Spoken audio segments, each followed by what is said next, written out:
After Miami, you guys faced Tennessee, and Tennessee was already down 10-0, and then despite overwhelming annual evidence that this was not a particularly good idea, not to mention your big kick return to open the game, they punted it high and right to you, and, well, in your own words, what happened next? Made a couple guys miss and just another big play for Florida history.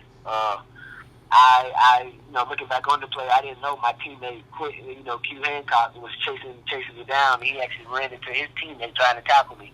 We laughed about that after the game. Even still to this day, we laugh about it. And I, give him a hard time about it. But he was trying to make the tackle, and I made him miss, and then a couple other guys on the team, and Percy made a good block on the punter. And, you just straighten up, and there's a lot of pictures of me pointing in the end zone, and actually Q's family was right there in the end zone. I'm pointing to them, and they were, we're so close. And like I said, I grew up. He's just like a brother to me, but he just happened to play for Tennessee, and he's not a rival.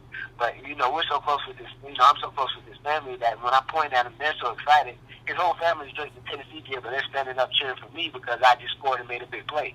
So it was crazy, man. It was very exciting, and it was good to once again, just quiet and humble the Tennessee crowd. So that's who you were pointing at. I always wondered about that.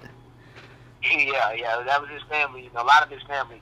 Like I said, me and him are basically brothers, man. So we grew up. I'm at his house all day. He's at mine. So his whole family was right there in that end zone.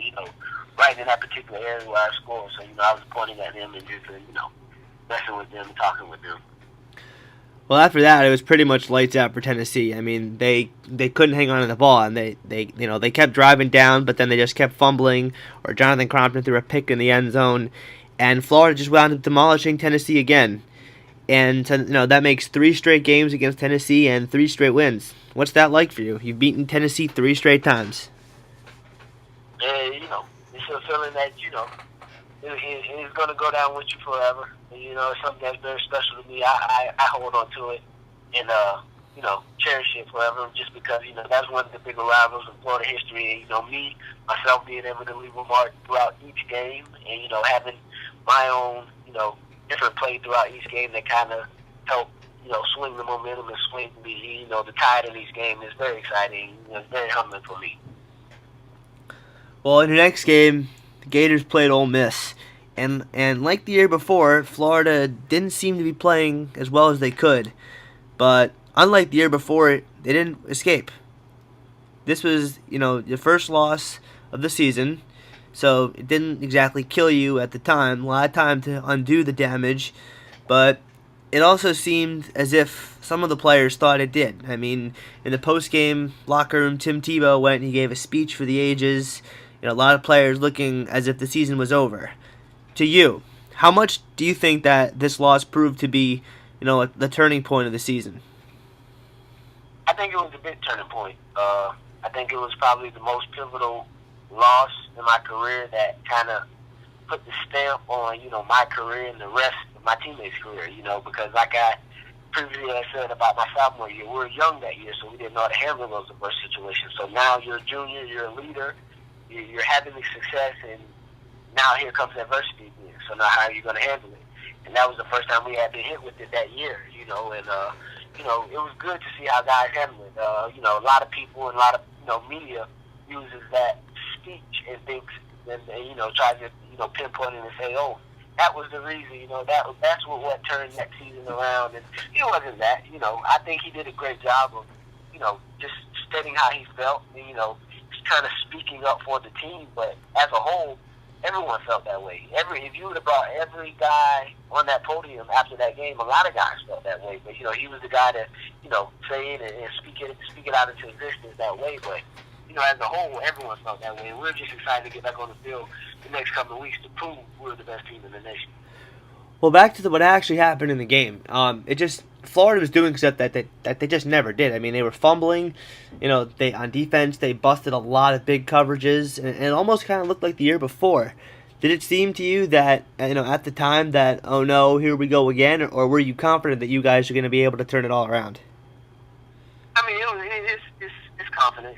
You always have the confidence playing at Florida that look, we're going to make you play to win it, even though we waited around and lollygagged around the whole game, but he never turned on that game. And, you never are thinking that, oh, well, here we go again, because we're Florida, and we always feel like, even though we're going, we've given up a couple plays, we're going to find a way to win, and we're going to find a way to put it out. And, it just didn't happen that day. But, like I said, we had the right leadership, we had the right guys that year to respond and to come back after those situations, and we did, and we proved it. Well, after you guys lost to Ole Miss, you came back the next week, went to Arkansas, and the first half was almost a replay, except this time you guys are winning. But there was still, some sloppiness here or there. Tebow threw an interception. There was a fumble. You guys recovered it, but it just looked like you guys were sluggish again. And then the second half came, and you took the opening kickoff back for a touchdown. Even though it didn't count, how big of a momentum booster do you think that your kick return was? It was huge. Like I said before, when you're in the opponent's arena, especially execution, you're looking for plays like that to kind of get the crowd out of it. And that was one play that just took the crowd out of it within, how many ever seconds it took me to get to that end zone. In any case, the Gators came back and they played Gator football. They went out and then they blew Arkansas out in the second half. They won 38-7, and the next week was LSU week. Team that had beaten Florida the year before and pretty much ended your national championship hopes. It's not really a game. And it all starts with Tebow going to Harvin 70 yards for a touchdown on the third play of the game from scrimmage. How loud was the swamp as Harvin was going down the field? It was easily, I think we said it before in the interview, besides the Jarvis Moss block against South Carolina, it was easily one of the loudest I've heard the swamp get. It was rocking. People were just, too excited. And that was another game that was game day. It had all the feelings because of the year before. So it had all the hype and everything leading up to it.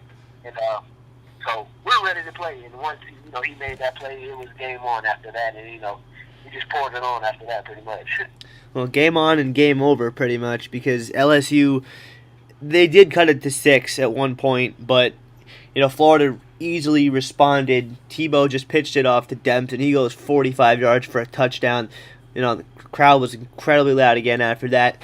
And you pitched in. You had a pretty awesome punt return yourself. Take us through that play. It was just a pretty good punt by them, and I just made a play from there.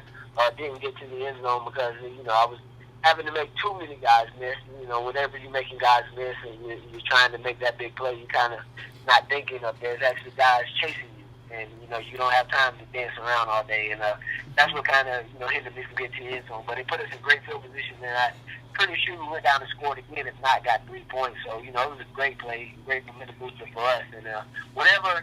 That year, my junior year, it was a great year for me. After getting the accolades I, received. So whenever I was able to make a play throughout that year, it was great for our team and great momentum and great field position for us. I felt like I left my mark, however I could throughout each game. After you guys played LSU, which you destroyed them 51-21, you guys got to play Kentucky. And that game was over very early on. All right. And you guys have a big game the next week against Georgia. And this is an early kickoff. And you guys had struggled previously in early kickoff games, such as Hawaii. In the first quarter, you guys were scoreless. Ole Miss, you guys lost that game. Arkansas took you guys a quarter or a half, actually, to get going in that game. What was different this time against Kentucky? Just our coach is doing a good job of emphasis on what you just said to me. People making light of that early kickoff games. We had been struggling, and what we did in early kickoff games and this and that, and we hadn't heard that all week. So, we're ready to play that week. We made it, everyone made that decision to, get prepared, get up a little bit earlier, get to the stadium a little bit. Well, we always attended the stadium at the same time, but, get prepared a little bit better and a little tighter that week, and we did that, and, we came out and executed against those guys that Saturday. Well, you guys beat them 63-5. I think that qualifies as a pretty good beating. Yeah, definitely. And in your next game, you guys face Georgia. And we all know what happened the year before, the end zone celebration the Gator Stomp, as they call it.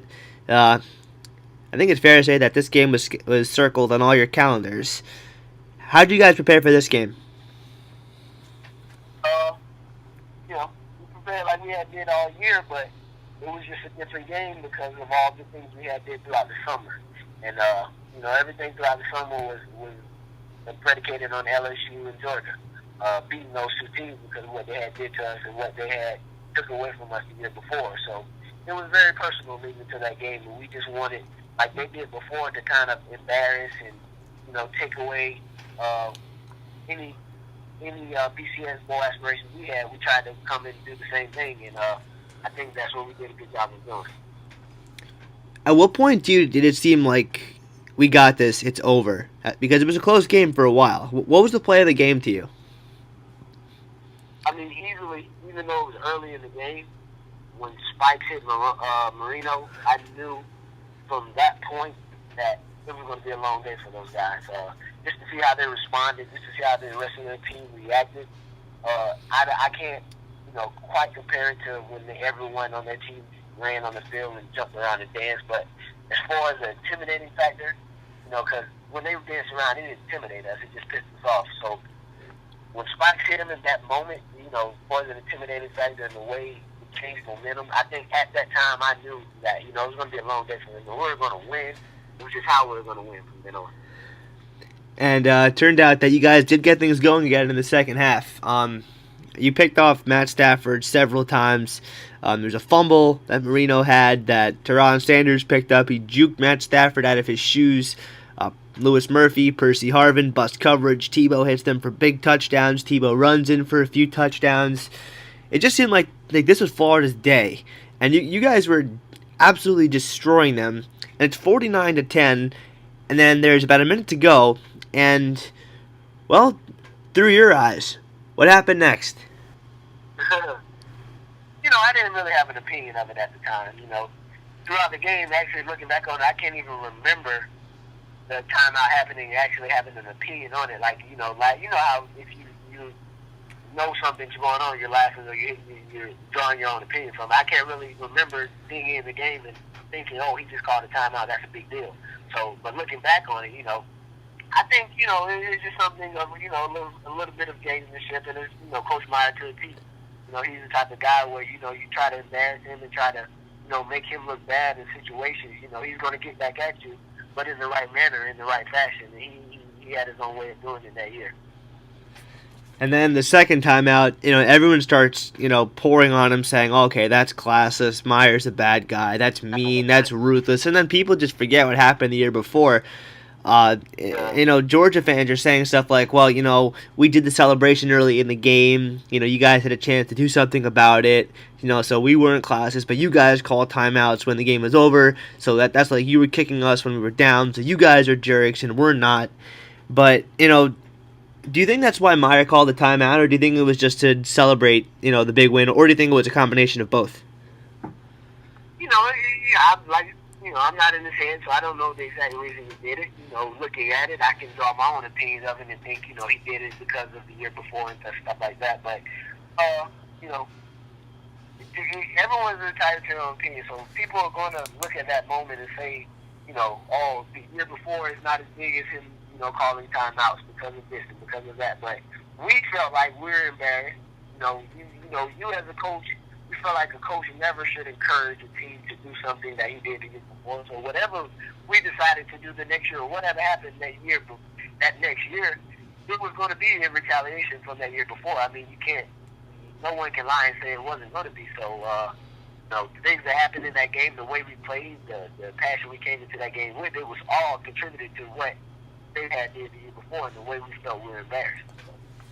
Yeah.